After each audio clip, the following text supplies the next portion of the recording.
नमस्कार भैया बिन्ना। राजनीति संभावनाओं को खेल है और समीकरणों को खेल है।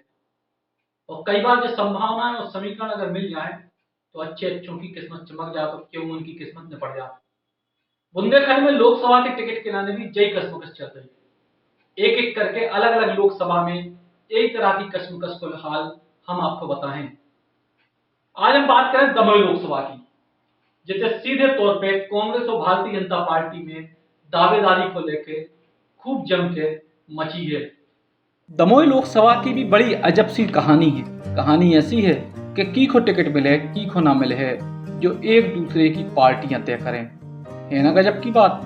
कांग्रेस में की को टिकट मिले जो भाजपा तय करे, और भाजपा में की को टिकट मिले जो कांग्रेस तय करे। सोच रही हो कि क्या कैसी उल्टी सीधी बात कर रहे हैं, लेकिन जब बात सही है। हम आपको पूरा खुलासा कर रहे हैं कि की को टिकट मिले और काय मिले।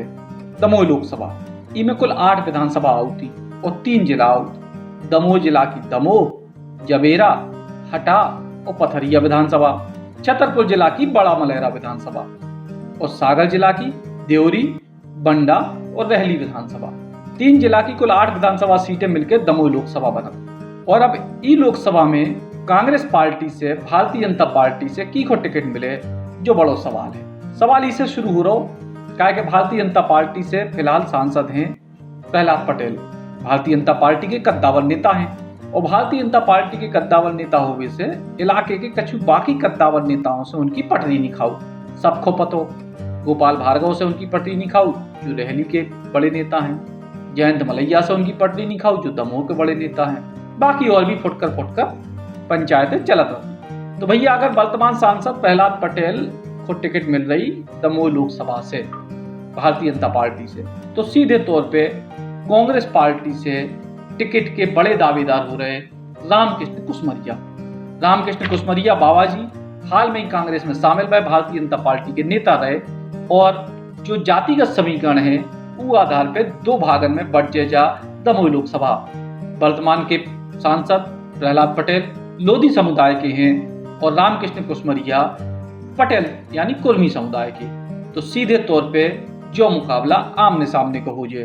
पहलो समीकरण जो ही है कि प्रहलाद पटेल को अगर भारतीय जनता पार्टी से टिकट मिले तो रामकृष्ण कुसमरिया को टिकट मिले दमोह से।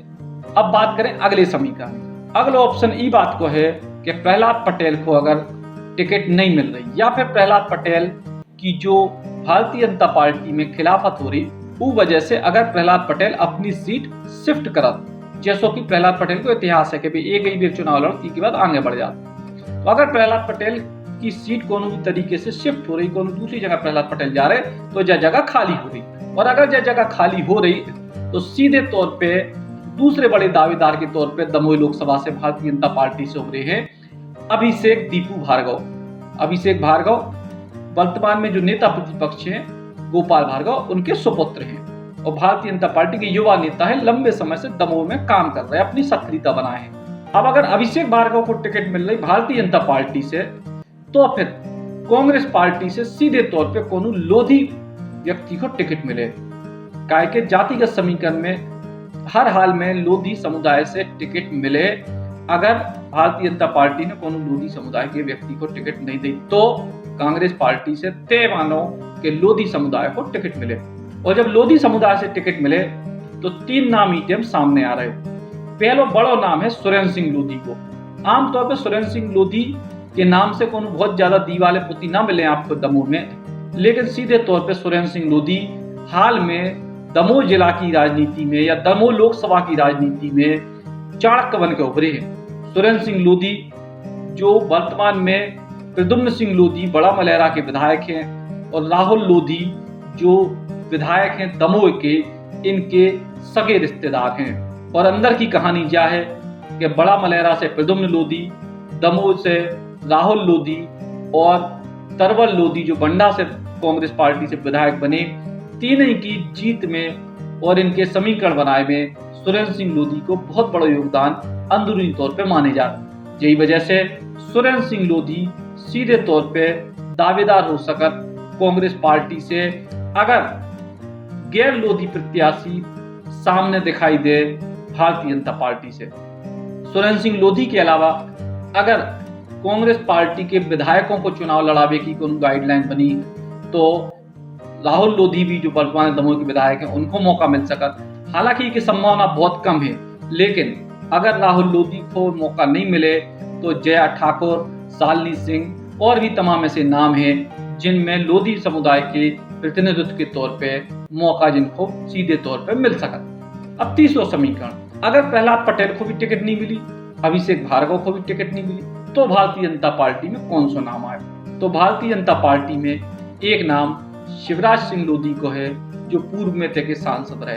हालांकि इनके चांस बहुत कम है और अंदरूनी तौर पे एक नाम बड़ा उभर के सामने आ रहा, उमा भारती को। जी हाँ, जैसे हमने बुंदेली बौछार में पहले भी बताई कि उमा भारती अंत समय में दमोह से चुनाव लड़ सकती, काहे कि झांसी से भी चुनाव लड़ने से मना कर चुकी और उनके लाने मध्य प्रदेश में कुछ संभावनाएं तलाशी जा रही।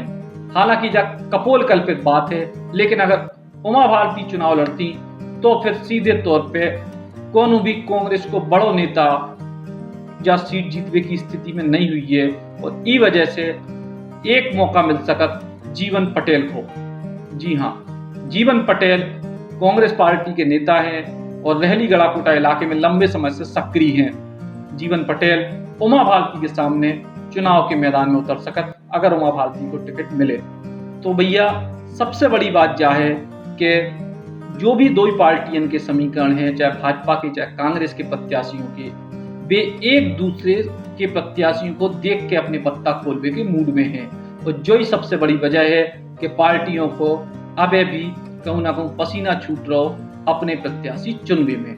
भाजपा और कांग्रेस के अलावा दमोह लोकसभा में खास तौर से नजर बहुजन समाज पार्टी पे भी है और बहुजन समाज पार्टी पे इसे नजर है काय कहते कि पथरिया से बहुजन समाज पार्टी की विधायक हैं रामबाई परिहार, जो मध्य प्रदेश में खूब गदर मचाए हैं, खूब नाम कमा रही हैं। और यही वजह से बहुजन समाज पार्टी की मुखिया मायावती ने दमोह लोकसभा पे विशेष तौर पे फोकस करने को जो निर्णय लो और अपने जो भी उनके नेता हैं उनको साफ तौर पे बता दी कि दमोह लोकसभा पे फोकस करने। ऐसी स्थिति में रामबाई परिहार खुद या उनके परिवार को कौन सदस्य दमोह से बहुजन समाज पार्टी के टिकट पे चुनाव लड़ सकत या फिर कौन नए चेहरा को भी इतने बहुजन समाज पार्टी मौका दे के सबको चौंका सकत। तो भैया जो है तो अपनो समीकरण अबे को दमोह लोकसभा को, अगलो समीकरण फिर आपको बताएं कौन अगली लोकसभा को।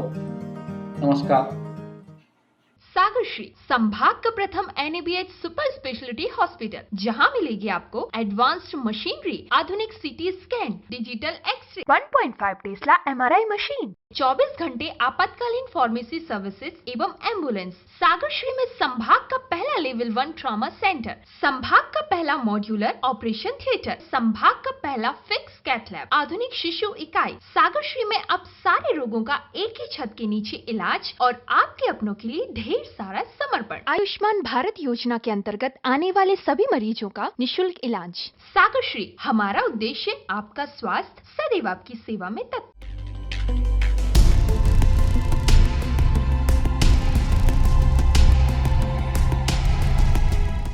देश को पहलो बुंदेली मीडिया प्लेटफॉर्म बुंदेली बौछार जरूर सब्सक्राइब करें। सब्सक्राइब बटन दबाएं, इसके बाद बेल आइकॉन दबाएं और बुंदेली बौछार की पूरी जानकारी समाचार पाएं।